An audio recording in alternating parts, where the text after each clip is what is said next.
Good morning बच्चों कल हम लोग आपके दूसरे चैप्टर ला की चूड़ियाँ इसकी रीडिंग कर रहे थे। आज अगला जो पैराग्राफ है उसकी रीडिंग करेंगे। मैंने आपको बताया था कि इसमें जो बदलू मनिहारा होता है उसका पैतृक व्यवसाय होता है चूड़ियाँ बनाना, ला की चूड़ियाँ बनाना और बेचना उनको। मनिहारा का मतलब होता है जो चूड़ियाँ बनाता है बेचता है। ठीक है, तो आगे से रीडिंग करेंगे इसकी। यदि संसार में बदलू को किसी बात से चिढ़ थी तो वह थी कांच की चूड़ियाँ। यदि किसी भी स्त्री के हाथों में उसे कांच की चूड़ियाँ दिख जाती तो वह अंदर ही अंदर कुड़ उठता और कभी कभी तो दो चार बातें भी सुना देता। बच्चों आपको पता है, मैंने आपको उस दिन बताया ही था कि उसका व्यवसाय ला की चूड़ियों का था। लेकिन जब नया दौर चला, नया फैशन चला, आधुनिक काल चला, तो धीरे धीरे उसका जो व्यवसाय है वो चौपट होता चला गया। लोग लाख की चूड़ियों की जगह कांच की चूड़ियों को ज़्यादा पसंद करने लगे। ठीक है, तो बदलू का जो व्यवसाय था वो ख़त्म हो रहा था। तो जब भी किसी औरतों के हाथों में वो कांच की चूड़ियाँ देखता उसे जलन होने लगती, कुड़ जाता। कुड़ने का मतलब होता है ईर्ष्या करने लग जाता। ठीक है, मुझसे तो वो घंटों बातें किया करता। कभी मेरी पढ़ाई के बारे में पूछता, कभी मेरे घर के बारे में और कभी यूं ही शहर के जीवन के बारे में। तो बच्चों मैंने आपको बताया था कि जो लेखक था उसके पास अक्सर जाया करता था। कभी तो लेखक की पढ़ाई के बारे में पूछता बदलू और कभी उसके घर के बारे में, कभी शहर के बारे में। ठीक है, मैंने बताया था कि जो लेखक था उसका ननिहाल था उधर। मैं उससे कहता कि शहर में सब कांच की चूड़ियाँ पहनते हैं। तो वो तर देता, शहर की बात कुछ और है लला, वहाँ तो कुछ सभी कुछ होता है। वहाँ तो औरतें अपने मर्द का हाथ पकड़कर सड़कों पर घूमती भी हैं और फिर उनकी कलाइयाँ नाजुक होती हैं ना। लाख की चूड़ियाँ पहने तो मोच ना आ जाए।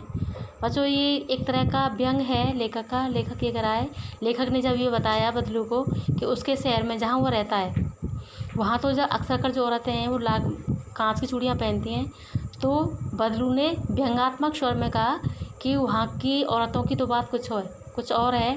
क्योंकि वो मर्द का हाथ पकड़कर घूमने का मतलब है उन्हें, जैसे गांव की औरतों में जो लज्जा शर्म होती है वो शहर की पढ़ी लिखी औरतों में नहीं होती। तो एक तरह से जो स्त्रियां हैं शहरी जीवन, जो शहरी पढ़ी लिखी स्त्रियां होती हैं उनके ऊपर एक तरह से व्यंग किया है उसने।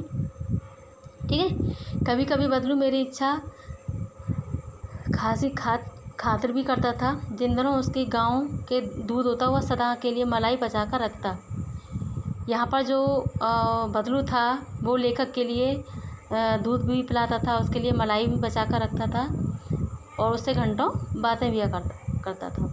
आम की फसल में तो बच्चों अब आगे से आप बदल लेना इसको पैराग्राफ को।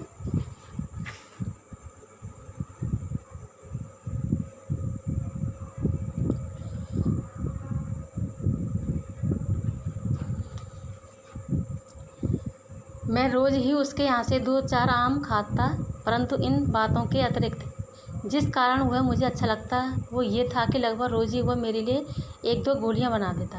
बच्चों यहाँ पर जो लेखक जब छोटा था वहाँ जाता था तो उसकी जो मनिहारा था उसकी को खातिरदारी करता।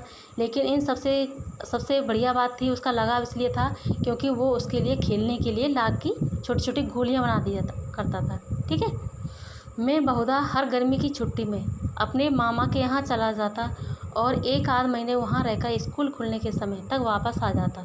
लेखक जो था जब भी गर्मियों की छुट्टी होती थी तो वहाँ अपने मामा के यहाँ जाता और सबसे पहले बदलू के यहाँ पर ही जाता, उससे घंटों बातें किया करता था। परंतु 2-3 बार में ही मैं अपने मामा के यहाँ आ गया होऊंगा तभी मेरे पिता की दूर के शहर में बदली हो गई। एक लंबी अवधि तक मैं अपने मामा के गांव न जा सका। बच्चों क्या हुआ कि जैसे ही समय बीता तो अचानक जो लेखक था उसके जो पिताजी थे उनका ट्रांसफ़र हो गया, यानी स्थानांतरण हो गया दूसरे शहर में। तो वो बहुत दिनों तक अपने ननसा यानी ननिहाल नहीं जा सका।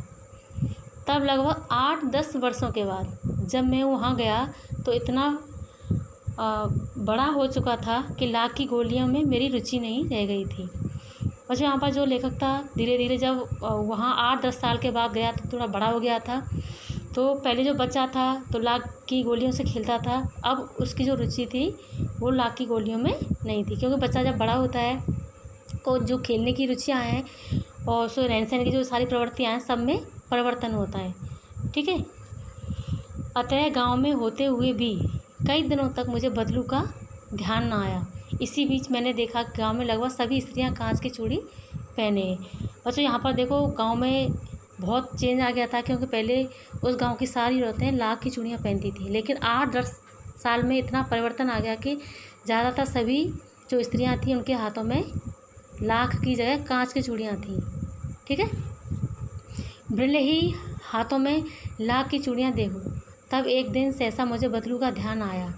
यह बात हुई कि बरसात में मेरे मामा की छोटी लड़की आंगन में फिसल कर गिर पड़ी और उसके हाथ की कांच की चूड़ी टूटकर उसकी कलाई में घुस गई। उससे खून बहने लगा। मेरे मामा उस समय घर पर न थे, मुझे ही उसकी मरहम पट्टी करनी पड़ी। तभी मुझे बदलू का ध्यान आया। तो जो यहाँ पर जो लेखक था, उसके जो मामा की लड़की थी, छोटी बच्ची, उसने भी जो कांच की चूड़ियाँ पहनी थी। एक दिन वो गिर पड़ी और उसके हाथ में कांच की जो चूड़ी थी वो समा गई और खून निकल आया। तभी उसे देखकर, कांच की चूड़ी को देखकर उसे अचानक से बदलू का ध्यान आया और मैंने सोचा कि उसके मिलाऊं। तब शाम को वो घूमते घूमते उसके घर चला गया। बदलू वहीं चबूतरे पर नीम के नीचे एक खाट पर लेटा था। नमस्ते बदलू काका, मैंने कहा।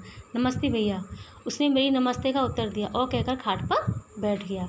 परंतु उसने मुझे पहचाना नहीं और देर तक मेरी ओर निहारता रहा। निहारने का मतलब देखता रहा उसको, क्योंकि 8-10 जो साल का समय था बहुत होता है, तो इसमें काफ़ी परिवर्तन होता है। जो लेखक था काफ़ी बड़ा हो गया था, तो बदलू उसको पहचान नहीं सका। मैं हूँ जनार्दन काका, आपके पास से गोलियाँ बनवा कर ले जाता था।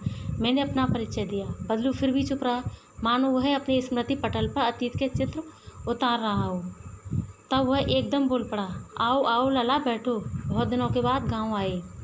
हाँ, इधर आना ही नहीं हो सका काका, मैंने चारपाई पर बैठते हुए उत्तर दिया। बच्चों, अब हम ये जो अगला पैराग्राफ है इसकी कल रीडिंग करेंगे।